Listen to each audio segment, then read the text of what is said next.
کہ آخر وہ کیا وجہ ہے کہ آنے والی حکومت 5 سال اپوزیشن سے لڑنے میں گزار دیتی ہے اور اس کے پیچھے لڑائی کے بیچ میں کوئی نہ کوئی تیسری قوت آتی ہے. جیسے کہ نواز شریف آئے تو 126 دن کا دھرنا کس نے کرایا سب کو پتہ چل گیا, عدالت نے فیصلے میں اپنے بیان دے دیا. تو پاکستان اگر اسی طرح چلتا رہا تو پھر تو ہم قصوروار کسی ایک ہی ادارے کو ہی ٹھہرائیں گے نا. جی دیکھیے, آپ نے اکانومی سے اپنا سوال شروع کیا تھا, اور وہ انگریزی میں کہتے ہیں کہ آل پالیٹکس از لوکل, اور جو لوکل پالیٹکس ہے, جو آپ کے لوگ ہیں بیس لائن پر, ان کی سب سے بڑی ریالٹی جو ہے وہ معیشت ہوتی ہے, اور معیشت سے جڑے جو ان کے پرسنل حالات ہیں وہ ہوتے ہیں. بل کلنٹن جب پہلی دفعہ 1992 میں اپنی صدارتی مہم چلا رہے تھے تو ان کے اسٹریٹجسٹ تھے جیمز کارویل, شاید ان کا, اگر میں نام مجھے صحیح یاد ہے. ان سے ایک فقرہ منسوب ہے جو بڑا اس کے بعد کئی دفعہ کوٹ ہوتا ہے. انہوں نے کہا تھا کہ اٹس دی اکانومی اسٹوپڈ. ٹھیک ہے, کہ یعنی اگر آپ کی حکومت معاشی طور پر کمزور ہے تو آپ جتنے مرضی لوگوں کو خواب دکھاتے رہیں, جتنے مرضی وعدے کرتے رہیں, ان کا کوئی فائدہ نہیں ہوگا. اگر آپ اپوزیشن میں ہیں اور آپ کے سیاسی مخالف نے جو حکومت میں ہے معیشت کے محاذ پر ڈیلیور کیا ہے, مہنگائی کو کنٹرول کیا ہے, گروتھ ریٹ بہتر ہے, نوکریاں پیدا ہو رہی ہیں, تو آپ جتنی مرضی مہم چلاتے رہیں یا جتنا مرضی اسٹیبلشمنٹ کو بلیم کرتے رہیں, لوگوں کو اس سے فرق نہیں پڑتا. آپ اس وقت کی جو اپوزیشن ہے وہ یہ حکومت چلانے اپنی جو مہم ہے پی ڈی ایم میں جو شامل جماعتیں ہیں وہ اسی لیے اس میں کامیاب ہو رہی ہیں, اور ان کا میسج ریزونیٹ کر رہا ہے لوگوں کے ساتھ, کیونکہ وہ اپنے حالات سے تنگ ہیں. اب اس وقت کی ریالٹی کیا ہے, اگر آپ اور میں ورلڈ بینک کے فگرز کو کوٹ کر رہا ہوں, ہماری حکومت پچھلے 1 سال میں بڑا کلیورلی جو ہے وہ کووڈ-19 کو ذمہ دار ٹھہرانے کی کوشش کرتی رہی ہے موجودہ معاشی حالات کا, لیکن حقیقت یہ ہے کہ آپ کا جو گروتھ ریٹ تھا وہ ایک دم 2018 میں نئی حکومت آنے کے بعد 5.8 سے 1% پہ چلا گیا تھا. ایسا نہیں ہے کہ جو 5.8 گروتھ ریٹ تھا اس میں سارا کچھ ٹھیک تھا, وہ گروتھ لیڈ اس طرح سے نہیں تھا یا ایکسپورٹ لیڈ نہیں تھا, وہ اس میں ان قرضوں کا بہت بڑا ہاتھ تھا. سی پیک کے تحت جو آپ کے قرضے آ رہے تھے یا جو آپ بڑے بڑے پروجیکٹس اس وقت چلانے کی کوشش کر رہے تھے, ان کا بہت بڑا ہاتھ تھا. آپ کی ایکسپورٹس اس وقت بھی اسٹیگننٹ تھیں, لیکن ہوا کیا کہ آپ نے جب اس سائیکل کو بریک کیا تو وہ ایک دم 1% پر آ گیا, اور یہ میں کرونا شروع ہونے سے پہلے کی بات کر رہا ہوں. اب اس وقت نیگیٹو گروتھ کی باتیں ہو رہی ہیں. جو 500 ارب کا گردشی قرضہ تھا آئی پی پیز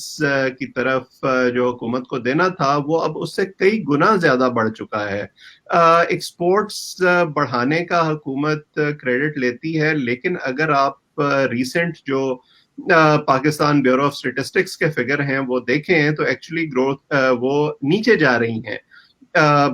حکومت نے پچھلے 2 سال میں بارہا اس بات کا کریڈٹ لیا کہ انہوں نے جو کرنٹ اکاؤنٹ ڈیفیسٹ ہے اس کو کم کر دیا ہے, لیکن وہ جو تھا اگین آرٹیفیشل تھا. اس میں جو ہاٹ منی ہے پوری دنیا سے اپنے پاس اٹریکٹ کرنے کی کوشش کرتے رہے ہیں, اس کا بہت بڑا حصہ تھا, وہ بھی سسٹینیبل نہیں تھا. اور ہم نے دیکھا کہ ایک دم جو کووڈ-19 کے بعد معاشی حالات دنیا میں بگڑے اور فلائٹ آف کیپٹل ہوئی, اس کے بعد آپ کا جو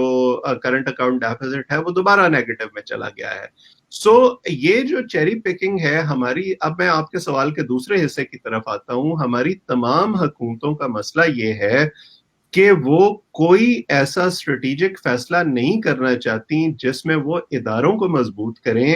اور ادارے اگر مضبوط ہوں گے اور وہ مل جل کر کام کریں گے تو وہ ایک دوسرے کو اوپر اٹھائیں گے, سپلیمنٹ کریں گے. ہمارے تمام حکمران یہ سمجھتے ہیں کہ ہم انسٹیٹیوشن سے بڑے ہیں, اسی لیے کوئی حکومت کوئی ایسا کام نہیں کرنا چاہتی, نہ صرف ہمارے ملک میں بلکہ ہمارے ریجن کے دوسرے ملکوں میں بھی یہی صورتحال ہے کہ جہاں جہاں یہ پیٹرنیج پالیٹکس ہے اور الیکٹورل پالیٹکس ہے, وہاں پر تمام حکومتیں اور ان سے جڑے لوگ ایسے پروجیکٹس بنانا چاہتے ہیں جو 5 سال کے اندر اندر مکمل ہو جائیں, لوگوں کو دکھانے کے لیے بھی کچھ ہو, اور اس کی بنیاد پر جو ہے وہ اپنا مال پانی بھی بنتا رہے. اب کیا ہم یہ کہیں کہ فوج اس ساری صورتحال سے خوش ہے؟ مجھے نہیں پتا کہ خوش ہے یا نہیں ہے, لیکن اگر, اور یہی بات میں 2018 کے الیکشن سے پہلے اپنے ان تمام دوستوں کو یہ کہتا تھا جن کا یہ استدلال تھا کہ بس اس دفعہ فوج بڑی سیریس ہے کہ وہ معاملات کو ٹھیک کرنا چاہتی ہے اور کرپشن کو ختم کرنا چاہتی ہے, تو میں ان سے یہی کہتا تھا کہ اگر واقعی مقصد یہ ہوتا تو وہ جن 80 یا 100 لوگوں کی بات ہو رہی ہے ان کو نواز شریف کے پیچھے سے ہٹا کر عمران خان کے پیچھے کھڑا نہ کرتے, کیونکہ ان تمام لوگوں پر اسی طرح سے الزامات ہیں. اس وقت عمران خان کی کیبنٹ میں جو لوگ شامل ہیں ان پر اسی طرح سے الزامات ہیں. تو کیا یہ حالات کو ٹھیک کرنے کی کوشش ہو رہی ہے یا صرف چہرہ بدلنے کی کوشش ہو رہی ہے؟ اور پچھلے 2.5 سال نے ہمیں یہ بتایا کہ مقصد صرف چہرہ بدلنا تھا, وہ اس سے کوئی نظام کو ٹھیک کرنا مقصود نہیں تھا. لیکن یہ ہم فوج کو ضرور بلیم کریں, لیکن میں اس کے ساتھ ایک اور بات ہمیشہ کہتا ہوں کہ ایسا کبھی نہیں ہوگا کہ ہمارے جیسے ملکوں میں جہاں فوج کا ایک رول بہرحال بن گیا ہے اور جس کے ہاتھ میں ایک کنٹرول آ جاتا ہے وہ اس کنٹرول کو آسانی سے نہیں چھوڑتا. ہمارے سیاست دانوں کو وہ سپیس جو انہوں نے اسٹیبلشمنٹ کو ایک طرح سے اسٹیبلشمنٹ کی طرف چھوڑی ہے اپنی غلطیوں سے, ان کو پہلے ڈیلیور کرنا پڑے گا. ایک ایک انچ کر کے وہ سپیس اسٹیبلشمنٹ سے واپس لینی پڑے گی. ایک مورلسٹک جو پالیٹکس ہے, ایک پرنسپلڈ بیسڈ پالیٹکس ہے, ایک کرپشن فری پالیٹکس ہے, وہ کرنی پڑے گی. اور اب اگر فارن پالیسی میں انڈیا کے ساتھ تعلقات میں یا افغانستان کے حوالے سے یا امریکہ کے حوالے سے اگر اسٹیبلشمنٹ کا کوئی سافٹ سپاٹ ہے تو آپ اس کو چھوڑ دیں فار دا ٹائم بینگ, لیکن باقی معاملات میں جو آپ کا داخلہ محاذ ہے, جو آپ کی انٹرنل معیشت ہے, اس میں آپ کو ڈیلیور کرنے سے تو کسی نے نہیں روکا, کسی نے آپ کو یہ نہیں کہا کہ آپ اس میں ضرور پیسے بنائیں. تو جب تک ہمارے سیاست دان بھی اپنا سبق نہیں سیکھیں گے, یہ امید کہ فوج اپنے طور پر جو ہے جو کنٹرول ایگزرٹ کرتی ہے اس کو چھوڑ دے گی, یہ ممکن نہیں ہوگا. بالکل. آپ یہ بھی دیکھیں کہ ہمارے جو دفاعی ادارے ہیں کشمیر کے LOC پر بھی کافی خاموشی چھا گئی ہے, کیونکہ جس طریقے سے انڈیا میں لوگوں نے انڈین گورنمنٹ نے تقریباً 2 لاکھ مکانات بنانے, مطلب تو شاید ختم ہونے والے ہوں گے, اور لاکھوں لوگوں کو بسانے کی جو پلاننگ کی ہے وہ ان کی پوری بھرپور طریقے سے کامیاب ہو گئی. اور اکارڈنگ ٹو دیئر میڈیا کہ 20 لاکھ لوگ جو ہیں وہ 2-3 سال کے اندر وہاں رہنے چلے جائیں گے. تو وہ تو گیا. اب وہ LOC جو ہے وہ بارڈر کی شکل میں آئے گی, جو کہ میرا خیال ہے کہ کچھ لوگوں نے پہلے ہی بتایا تھا کہ پرابلم سالو ہو گئی ہے, بلوچستان میں وہ انٹرفیئر نہیں کریں گے, یہ LOC کے اس طرف کچھ نہیں کریں گے. اب پاکستان کے اندر تھوڑا سا افغانستان کے حوالے سے بھی اس طریقے سے باتیں نہیں ہو رہی کہ جی جنگ کی صورتحال ہے, تو تھوڑا سا سکون آیا ہے لا انفورسمنٹ میں. لیکن اگر ہم دیکھیں کہ ہماری جو گورنمنٹ ہے, اپوزیشن ہے, اس میں زبردست قسم کا بھونچال آیا ہوا ہے. جیسے کہ سینٹ کے الیکشن میں اب جو ہے وہ سنجرانی ہوگا یا کون, مطلب آپ نے ایک ایسا جیسے فتح کرو, مطلب ایسے بیانات آ رہے ہیں کہ ہم نے سینٹ کو فتح کرنا ہے. یہ کون سی سیاست ہو رہی ہے جس میں آپ نے سینٹ کو فتح کرنا ہے؟ اب مختلف جو پرائیویٹ یوٹیوبرز ہیں ہمارے, جو بڑے بڑے جرنلسٹ ہیں جن کو میڈیا کنٹرول سے ہٹا کر یوٹیوب پر پھینک دیا گیا ہے, یا انہوں نے خود کہا کہ اپنی عزت بچاؤ اور یوٹیوب پہ چلے جاؤ, کہتے ہیں کہ جی 4.8 ٹریلین قرضہ لینے کا جو منصوبہ بن رہا ہے تاکہ آخری جو 1-2 سال ہیں وہ بڑے اچھے گزرے پاکستان کے, اور وہ قرضہ زیادہ تر دفاعی اخراجات پہ منحصر ہے. یہ میں نہیں کہہ رہا, یہ مختلف تجزیہ نگار اور ہمارے بڑے جرنلسٹ کہہ رہے ہیں. تو میں چاہوں گا کہ آپ اس میں اپنا انپٹ ڈالیں کہ سینٹ کے الیکشن میں کیا واقعی کچھ ایسے ہونے والا ہے کہ ہمارے محکمہ زراعت کے لوگ بالکل پارٹ اس کا بنیں گے، کیونکہ لازم بات ہے کہ اگر قرضہ نہیں ملا تو ان کے لیے بھی پرابلم ہے، اور اکثر جو قرضے لیے گئے ہیں اس میں زیادہ تر جو ہے وہ حصہ جو ہے وہ کسی اور کا ہوتا ہے، وہ گورنمنٹ پہ خرچ نہیں ہوتا ہے. کیا کہیں گے؟ دیکھیے، جہاں تک قرضوں کی بات ہے، یہ ٹھیک ہے کہ قرضے یہ حکومت بھی اسی طرح سے لے رہی ہے جیسے اس سے پہلی حکومتیں لے رہی تھیں، لیکن میں کل ہی ایک سٹڈی پڑھ رہا تھا جس کے مطابق جتنے قرضے اس حکومت میں لیے گئے ہیں، اگر آپ ان کی ریشو نکالیں تو وہ ریشو مسلم لیگ نون کی حکومت سے تھوڑی سی کم ہے. ظاہر ہے کہ اس میں جو آپ کا ایکسچینج ریٹ ہے اور وہ سارے فیکٹرز ہیں وہ بیچ میں آ جاتے ہیں، لیکن وہ نسبتاً وہ جو اس کی رفتار ہے قرضے لینے کی وہ ذرا کم ہے مسلم لیگ نون کی حکومت سے. دوسرا جو اس میں بڑا فیکٹر ہے کہ اگر آپ کا گروتھ ریٹ ہی نہیں ہوگا، آپ کے اپنے ملک کے اندر پیداوار ہی نہیں ہوگی، تو آپ کو بہرحال نظام حکومت چلانے کے لیے قرضے تو لینے پڑیں گے. اس وقت ہم ویسے بھی ایک ایسے دوراہے پر کھڑے ہیں، اگر ہم پاکستان کی بات کریں، کہ حکومت کے 2.5 سال گزر گئے ہیں، اور ہمارے جیسے ملکوں میں آپ کو اگلے الیکشن میں جانے کے لیے عوام کو کوئی نہ کوئی ایک ایسا منصوبہ دینا پڑتا ہے جس کی بنیاد پر آپ یہ کہیں کہ دیکھیں ہم نے یہ ڈیلیور کیا ہے یا آپ کو نظر آ رہا ہے، اور ہم اسی طرح کا کام آگے جاری رکھیں گے اگر آپ نے ہمیں دوبارہ موقع دیا. اسی وجہ سے اپوزیشن کے دنوں میں جو میٹرو بسز ہیں اس پر تنقید بار بار کرنے کے باوجود، اس کو جنگلہ بس کہنے کے باوجود، جب پی ٹی آئی کو خیبر پختونخوا میں اقتدار ملا تو انہوں نے اسی طرح بس کا منصوبہ بنایا تاکہ وہ لوگوں کے سامنے رکھ سکیں. اب اس وقت کی جو صورتحال ہے، اگر آپ اس کا کمپیریزن پیپلز پارٹی کے پچھلے دور سے کریں اور مسلم لیگ نون کے پچھلے دور سے کریں، تو تقریباً آدھا جو عرصہ ہے حکومت میں گزارنے کے بعد آپ کو پیپلز پارٹی کی بھی ترجیحات کچھ نہ کچھ نظر آنی شروع ہو گئی تھیں کہ وہ جو ہے ڈیولوشن کرنا چاہتے ہیں، وہ 18ویں ترمیم کرنا چاہتے ہیں، وہ رینٹل پاور پروجیکٹس بنانا چاہتے ہیں، وغیرہ وغیرہ. اسی طرح آپ نے مسلم لیگ نون کے دور حکومت میں دیکھا کہ ان کا ایک بڑا واضح جو میسج تھا، 2 پیٹ پروجیکٹس ان کے رہے. ایک ٹرانسپورٹیشن سے متعلق تھا جس میں یہ موٹر ویز تھیں اور یہ میٹرو بسز یا میٹرو ٹرین کے پروجیکٹس تھے، اور دوسرا جو پروجیکٹ تھا وہ یہ تھا کہ وہ بجلی کے پلانٹس لگانا چاہتے تھے تاکہ بجلی کی کمی پوری ہو، اور وہ الیکشن اس بنیاد پر لڑیں کہ دیکھیں ہم نے بجلی کا مسئلہ حل کر دیا. اس وقت 2.5 سال کے بعد کیا اس حکومت نے کوئی ایک ایسا پروجیکٹ بنایا ہے یا ایٹ لیسٹ شروع کیا ہے یا اس کے حوالے سے لوگوں کو ڈائریکشن دی ہے جس کی بنیاد پر یہ کہیں کہ ہاں اس کے کچھ نہ کچھ جو فروٹس ہیں وہ باقی 2.5 سال میں ہمیں آنے شروع ہو جائیں گے اور الیکشن میں ہم یہ لوگوں کے سامنے رکھ سکیں گے؟ پناہ گاہیں ہیں یا لنگر خانے ہیں، وہ اپنی جگہ ٹھیک ہیں، لیکن وہ جڑے ہوئے ہیں اس چیز سے کہ اس وقت پچھلے 2-2.5 سال میں جتنے لوگوں کی جابز گئی ہیں، جو ان امپلائمنٹ بڑھی ہے، جو مہنگائی بڑھی ہے، اس کا ایک ڈائریکٹ امپیکٹ آپ کے لوگوں پر آ رہا ہے. امیر امیر تر ہو رہا ہے، غریب غریب تر ہو رہا ہے. حقیقت اس وقت پاکستان میں یہ ہے، میں کچھ دن پہلے ایک دوست سے بات کر رہا تھا کہ اگر آپ انفلیشن کو اکاؤنٹ فار کریں اور آپ ایکسچینج ریٹ کو اکاؤنٹ فار کریں تو آپ کے جو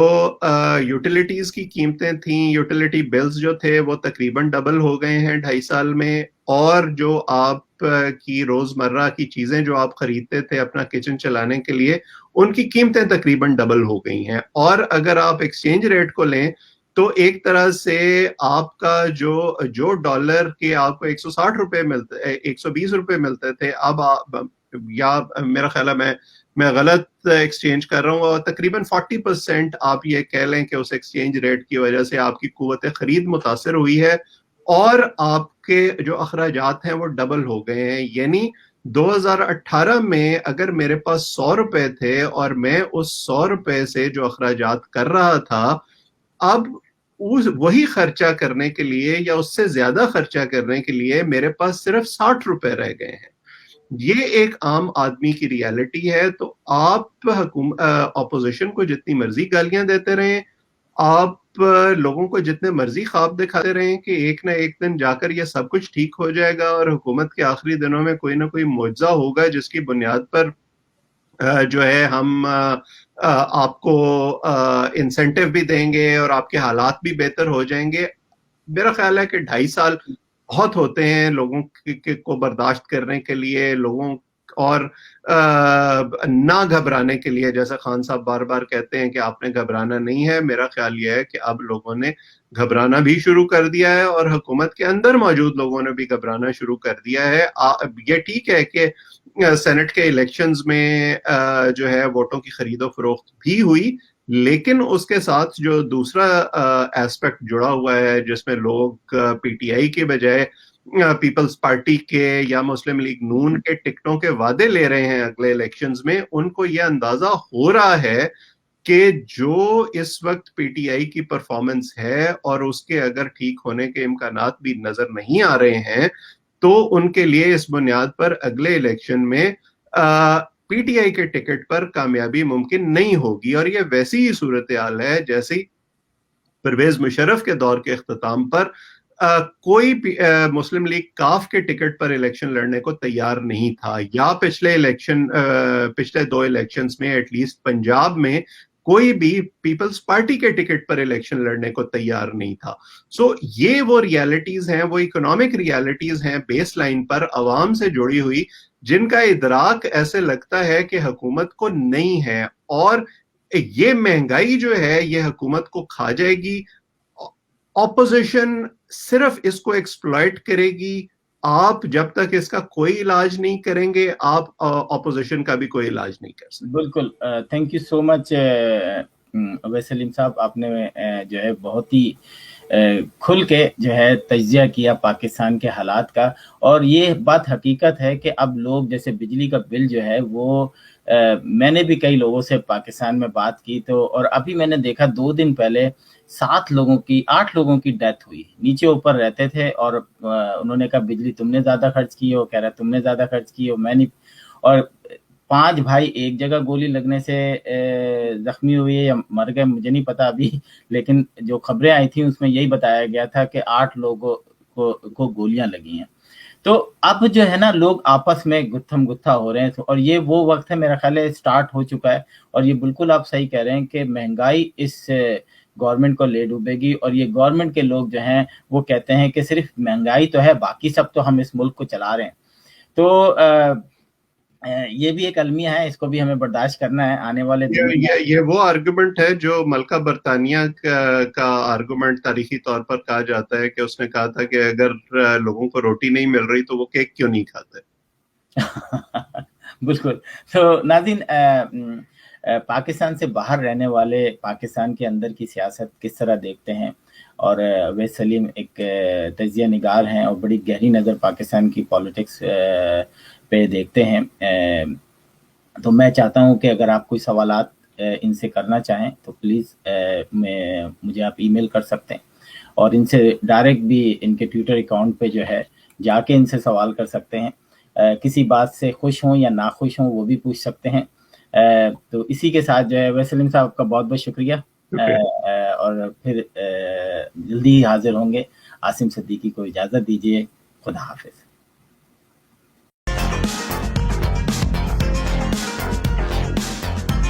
Washington Night Show with Asim Siddiqui.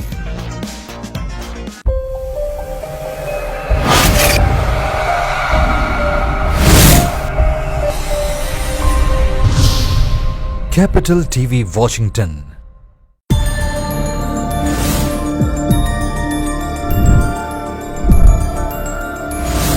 You are watching Capital TV Washington. The best South Asian TV channel in North America.